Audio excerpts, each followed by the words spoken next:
Oil and gas going green. Sounds a little strange, right? Like finding out your favorite steakhouse is now all about tofu burgers. Right.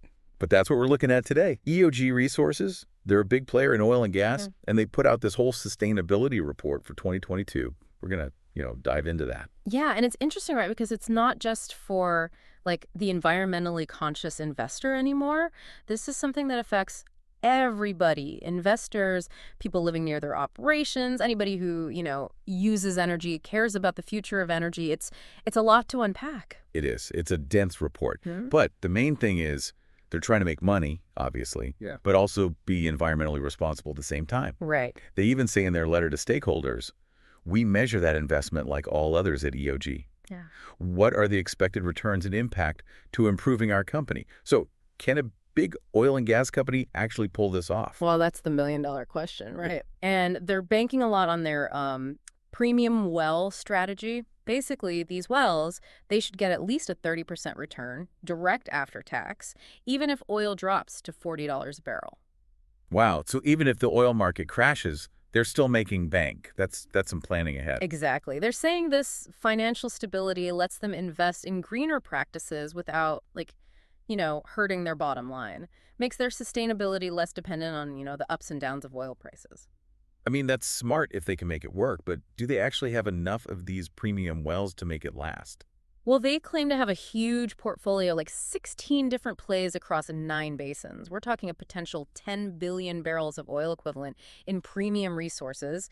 They're even shooting for a finding and development cost under $10 a barrel. That's incredibly ambitious, especially while they're trying to be more eco-friendly. Yeah, ambitious is putting it mildly. So let's move on to something a little more concrete. Hmm. Cutting down on emissions. The report really gets into greenhouse gases, especially methane. And that's a big one. A lot of people don't realize methane is even worse than CO2 when it comes to trapping heat, especially in the short term. So for EOG, tackling methane leaks, that's like priority 1 for their climate impact. Yeah, and they're making progress. They actually beat their own target. They hit a methane emissions percentage of just 0.04% in 2022. That's a 33% drop from the year before. Wow. That's huge. Shows they're serious about shrinking their environmental footprint. Right. But what's really interesting is how they're doing it. They actually created their own methane leak detection system. They call it EyeSense. They made their own system. Now, that's what I call being proactive. So tell me more. How does it work? Well, instead of just doing those, infrequent manual inspections, EyeSense uses sensors to keep an eye on things constantly. So if there's a problem, boom, their control center gets a real-time alert. So they can catch leaks before they become major problems.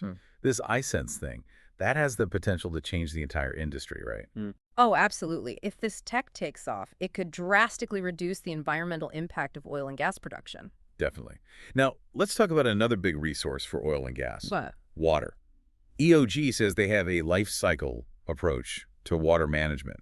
So what does that even mean? Are they just trying not to pollute, or is it something more? It's bigger than that. It's about reducing how much they use, reusing what they can, and then disposing of it responsibly throughout the whole process.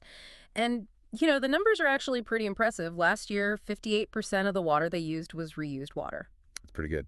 Are those results consistent across the board? Even better in some places. The Permian Basin, that's one of the most water-intensive areas for oil and gas, right? Well, they managed to get that number up to over 99%. 99% reuse in the Permian. That's amazing. Shows what you can do with some focused effort. Makes you wonder why every company isn't doing this. It's pretty amazing, those water reuse numbers, especially from an oil and gas company. But EOG, they don't stop there. Their report also talks about biodiversity and land stewardship.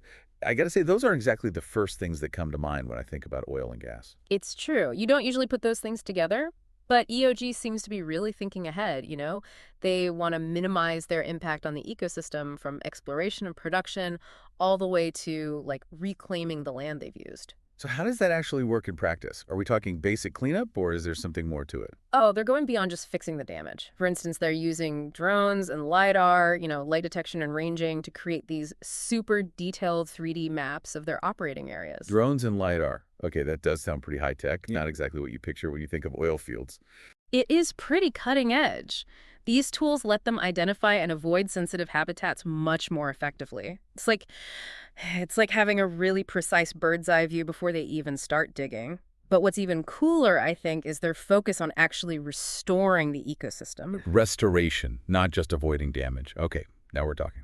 Tell me more. So take their project in Wyoming, for example. They've partnered with Sheridan College to, get this, replant sagebrush seedlings on land they've reclaimed. Okay, gotta ask, why sagebrush?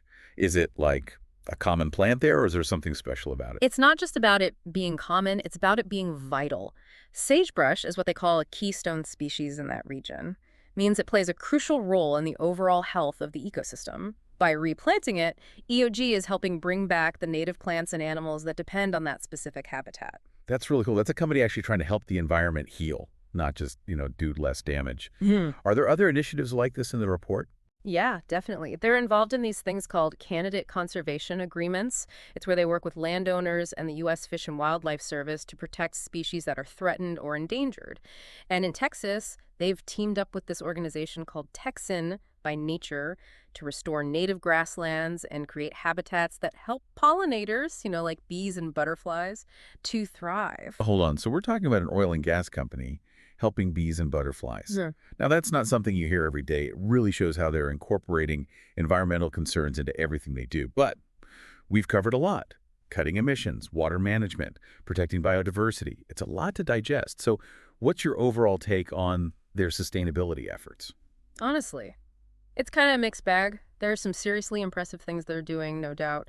Their investment in new technologies, their willingness to go above and beyond the minimum requirements, it's encouraging. That but makes it sound like there's more to this story. What's giving you pause? Well, we can't forget they're still an oil and gas company at heart. And extraction, by its very nature, impacts the environment no matter how efficient they get.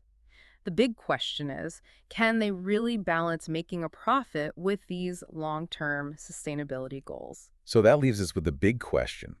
Can a company like EOG, with its roots in oil and gas, really balance making money with actually caring for the environment?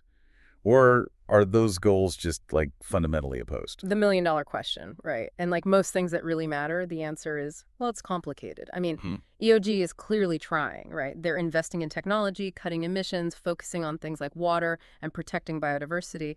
You can't just ignore that. No, definitely not.